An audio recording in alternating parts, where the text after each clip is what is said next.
I welcome you to Health Pot. I believe you are having a good evening, and the fact that you can hear this voice, you can watch this image, yeah, it's an assurance that God has really kept you, and we bless Him. It's a Friday, and Edwin Austin Mukalas is my name. This is Health Pot, brought to you by Makerere University School of Public Health in partnership with Family TV. This show is basically looking at maternal health and early childhood development. Yes, these are the two aspects that we look at. And a month back, we had Dr. Hanifa Namara Sengendo taking us through the developmental milestones. And I believe, yeah, she exhausted the milestones. But the question now was, what are the delays? Why do these delays occur? And all those other questions. That is the reason she's here with us even today, to take us through the developmental delays now. Not the milestones, but now the delays. And I believe by the end of this show, your questions will be answered. Doctor, yes, you're please. most welcome to today's show. Thank you. We are once again glad that you're here with us. We thank God for the gift of life. Indeed. Because many people have lost their lives. Yeah. Thank you very much, Edrin. Thank you, Family TV, for giving us an opportunity to discuss important issues concerning growth and development. The earlier episodes, we handled the issue of milestones, Yeah. the stages. So right now the issue is, so what are the delays? What happens? You told us the normal. Yes. So what happens? Or if it doesn't happen, so what? We start with the definition of these delays. Why are they even called delays? Okay. Developmental delays, like the English word actually is Delays. that at every stage, a child is expected to do certain things, to function in a certain way. Like we said, at 2 months, the baby is laughing. If the baby does not laugh at that time, that is a delay. So it is a dysfunction.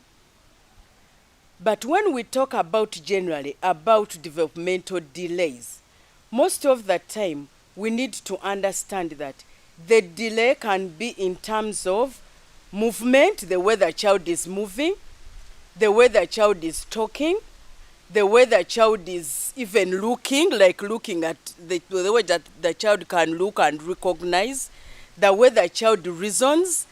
So anything that is a dysfunction that differs from what the normal is a developmental delay.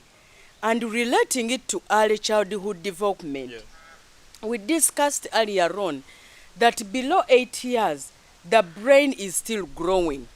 But maximally, below 3 years, anything that challenges the brain, below 3 years, meaning from the time the baby is in the womb, up to 3 years, that is the maximum time when, if things happen, the child can actually get a delay. And those delays or those challenges onto the brain can lead to what we call cerebral palsy. Cerebral palsy is a mixture of different dysfunctions because Yeah, I thought it is the only brain... one. No, it is a combination of things that happen. When the brain gets a dysfunction, when the brain is challenged, which challenge can happen during pregnancy, the challenge can happen at the time of birth. You remember when we talked about the golden minute? Yes. That if the child does not breathe within 1 minute, the brain does not get oxygen. So the brain, or a part of the brain, can actually die. It becomes dysfunctional. Okay? So, or at the time when the brain is growing, during these early childhood development days. So anything that challenges the brain, it can lead to developmental delays. It can lead to dysfunctionality, which actually comes into a wholesomeness of cerebral palsy. So cerebral palsy happens during that time that I've talked about. That's why when you were growing up, did you hear people talking about, I've gone to take medicines? Yes. When pregnant? In Uganda, ngenze kunywa ddagala. Yeah. Exactly. So and that we is thought maybe the cup is only in the hospital, so you just go, they go pour and for drink you, and then you medicine. drink. No, it's a wholesome where they examine you and see if there is anything that you have that can actually challenge the baby. This also includes giving you some medicines. For example, giving you medicines that boost the blood so that the brain is not challenged with the lack of blood. Giving medicines to the mother, to the pregnant mother, that can prevent malaria, because malaria can actually affect the baby who is inside the womb. Or even soon after the baby is born, if the mother did not take antimalarials for prevention, the baby can get malaria, and then that malaria can challenge, can bring risk to the brain, and the baby gets these developmental delays. Okay, we hear people say, they say it in Luganda, omusujja gw'okubwongo. Is it the cerebral palsy? Okay, omusujja gw'okubwongo is like cerebral malaria. It is a cause of cerebral palsy, because cerebral is the brain, a part of the brain. Yeah. So that part of the brain, when it gets challenged, like when it gets fever, omusujja gw'okubwongo, because like in Uganda, we have malaria, we are endemic for malaria. So when the child gets fever and that fever is not treated well, the fever can challenge the brain. It can cause brain damage, or which leads to a dysfunction. And that dysfunction is depicted in the way the child achieves the milestones. So when that part of the brain that controls the movement of the muscles gets affected, that is basically cerebral palsy. So what happens is that the muscles change. The muscles either have increased the tone, I don't know what to, like they become hard or fixed, you know. Even the child cannot, for example, if you see a child who is below 6 months, if that child's neck, for example, is so stiff, that child has a problem. Remember, we talked about neck control. Yes. If the child's neck is so floppy, like the neck is just falling, you know, With no control. with no control, so that is a developmental challenge. If the child below at about 6 months, if the child cannot sit and is just falling or is sitting one side, it means the part of the brain that controls muscles, maybe on one side, is so weak that this child cannot actually control. The child is not able to crawl normally. The muscles are either too stiff or they are too floppy, like they are very soft, or they are not even coordinated. Because remember, we said that if a child, for example, is above 6 months, that child should be able to sit, that child should be able to try to put fingers in the mouth. Yeah. If the child has a developmental delay, you as a parent, you look at your child and the child cannot bring his hands to the mouth. Why? Because the muscles are not coordinating. Instead of holding something to put to the mouth, the child will just do this. They cannot locate because the muscles are disorganized. They cannot even sense, like, you see, when you give a baby, if you have a baby and you give that baby about 7 months a pen, something, they can be able to do fine touching, you know. They touch, meaning there is coordination that makes these fingers fold to be able to touch the pencil, the pen. So if the child cannot do this because the muscles are too stiff, you put the finger here, the muscles can't. The muscles are too stiff or they are too floppy. You put something for the child to put on the mouth, they cannot.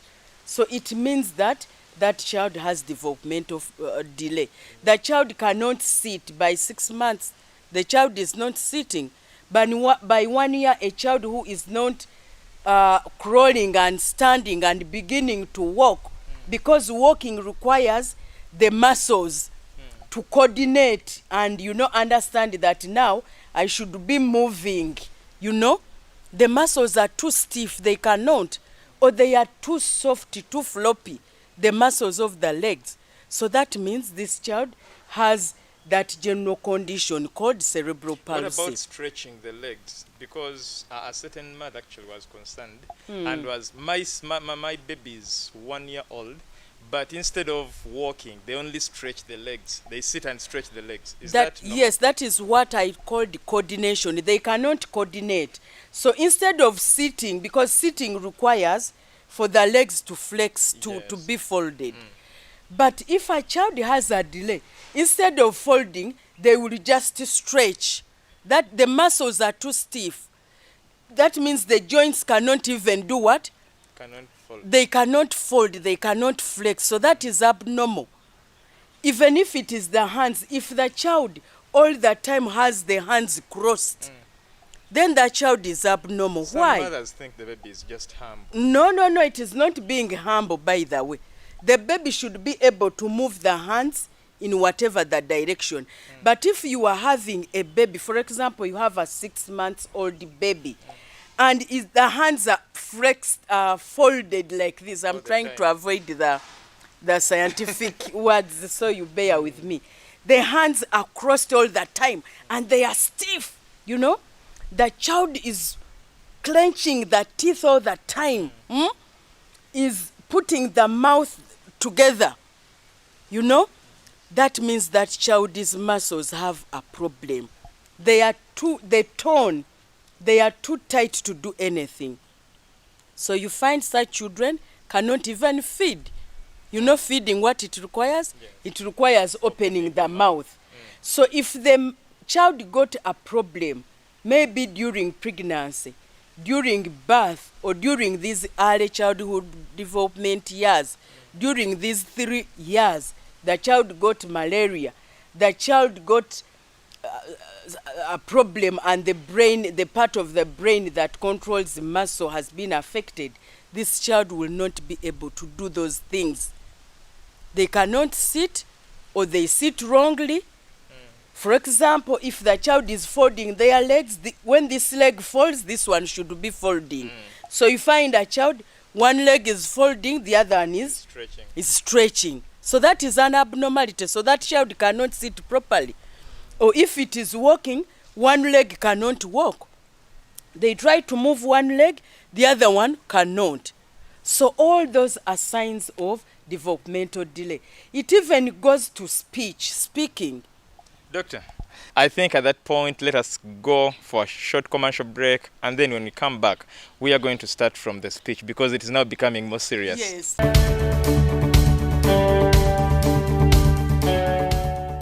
Brethren, yes, we can.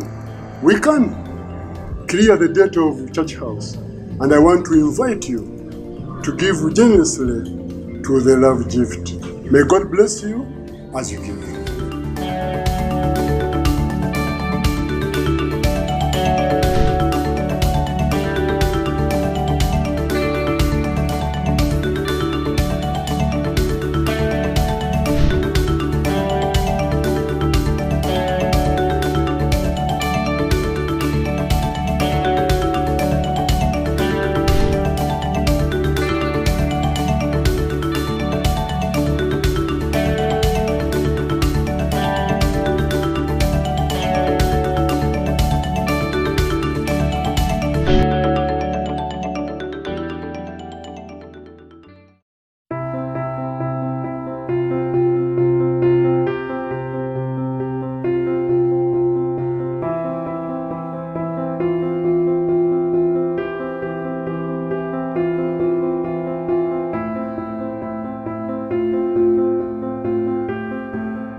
Welcome back from the commercial break. This is Health Pot. Adrian Austin Mukalas is my name. This program is brought to you by Makerere University School of Public Health in partnership with Church of Uganda Family TV, basically looking at early childhood development and maternal health. Today we are with Dr. Hanifa Namala Sengendo. She's a pediatrician from the Stepping Stone platform. She's taking us through the developmental delays. And before the commercial break, just in case you've just joined in, she was telling us about now the delays in speech. Doctor, we are back. I think very many of us, or very many of our parents out there, don't take some of these things serious. And I think a few parents take time to watch Yes. these delays and notice them. So we are now at the speech. Yes, yeah, at the speech, yes. Because remember, even speaking, there is a combination of muscles of the mouth Yes. with the tongue. So if the baby's brain was challenged, if the baby's brain got a problem, the brain did not get enough oxygen, the brain did not have enough blood, the child was born but with a lot of difficulty and the bones may be pressed to the brain, the baby can fail to speak normally. And because the part of the brain that controls the muscles has been affected, the child cannot speak, because speaking requires coordination. Like if a child sees you and is able to say daddy, that means the child has to know that this figure Yes. is for Edwin daddy, but why daddy anyway yet? Ask Jonah, the producer. Maybe Jonah the producer knows.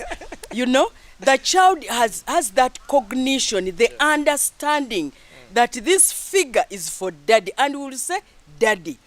And when the child sees mommy, can be able to say mama or depending on the stage, because we said the face. yes, that recognition and understanding and interpreting it to say that now I need food or I need mommy, that one gets also challenged. When that part of the brain is challenged during birth, during pregnancy, during the time of birth, or these early child days, the days when the years rather when the child is brain is still growing. So the speech requires muscle. So if the part of the brain that controls muscle has been affected, the child will not speak well. We have So a you challenge. find children that instead of speaking, they just say because they cannot speak. You even find them drooling saliva. Why? Yes. Because this mouth cannot close. The mouth cannot close. Like I told you, when the brain is challenged, when the brain has a problem, the muscle is so floppy. Yeah. Because for you to close your mouth, you need that control. Yes. So when the muscle of the mouth is floppy, the saliva just what? Drops or drooling of saliva. You find the child is just moving out to the tongue. Why? Because they cannot coordinate. The tongue thinks that it should be outside. The brain is not coordinating. Instead of saying, okay, now you are closing your mouth, let the tongue be in. The tongue is out. So this child cannot speak. It even goes to the eyes, because the eyes also have muscles. Yeah. The face has muscles. If the muscle, the brain has been affected, the child will not be able to open their mouth, their eyes well. Or they open wrongly. Instead of opening, they will be like maybe blinking, because the muscle thinks that all the time I should be closing. Or there are those ones who even cannot close their eyes. Can you imagine And that? they take long to blink. Yes, they just look. And you know what the problem is? No. You know that blinking helps to avoid foreign bodies. Yes. So this child, by just looking like this, the eyes will become dry. Anything can drop on the eyes and they get eye infections.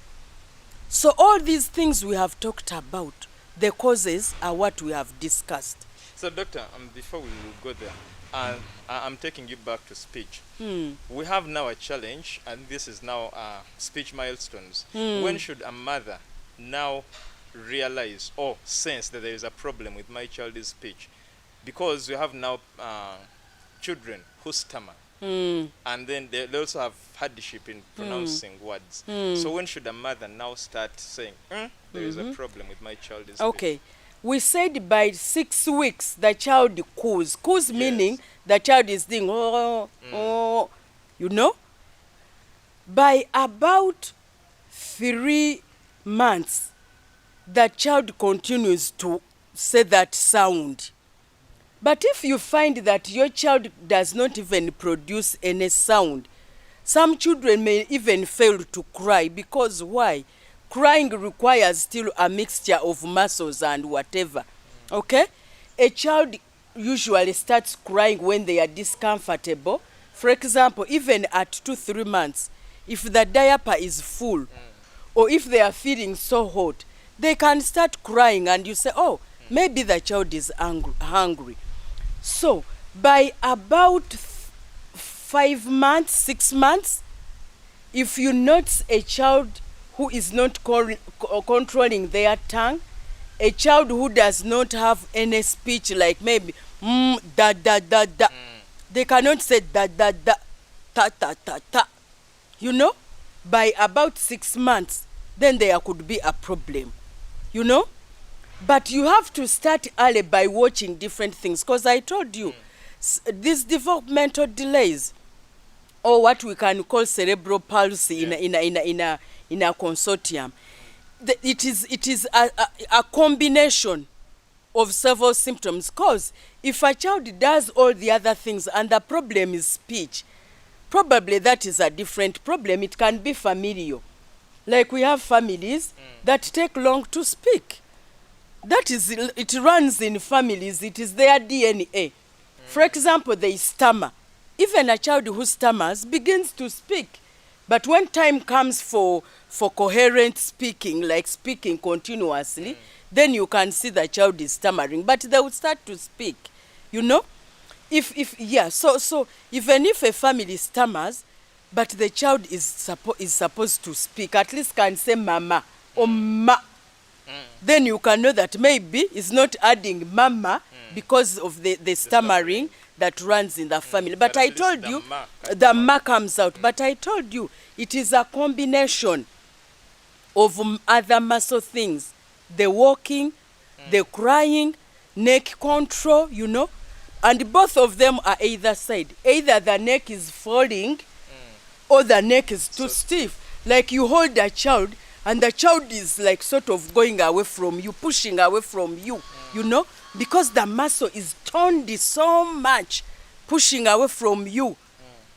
All those are signs and symptoms and the causes of such developmental delays. Now, of course, you've told us signs and symptoms, but now, I don't know whether the time we have now can be enough for us to discuss the causes in details, but maybe for today's show, you give us your last remark, and then we shall, in the next show, we shall talk about these in details. I think my remark is that as parents, let's use our God-given role, that is parenting. Because these things require you to observe. You can't say that I'm a very busy working mother. I cannot go for antenatal. Antenatal, there is a big line. That big line is better than you having a child who will get developmental delays. Because some of this challenge, this risk to the brain is irreversible. It will be there forever. So for you saying I'm feeling weak, I don't want to go to lines, I don't have money, what, utilize what you can so that you avoid such things, whereas you would have avoided them by just going for antenatal, by being very observant. Thank you very much. We are grateful, Doctor, and we are still with Dr. Hanifa because we still need her. She has a lot to tell us. But as for today, allow us end here. Edwin Austin Mukalazi is my name. I've worked with Jonah Jao, the producer, Tony Sant on social media, Brenda Tijakira, the associate producer, Bantam in transmission. God bless you. Until we meet next time.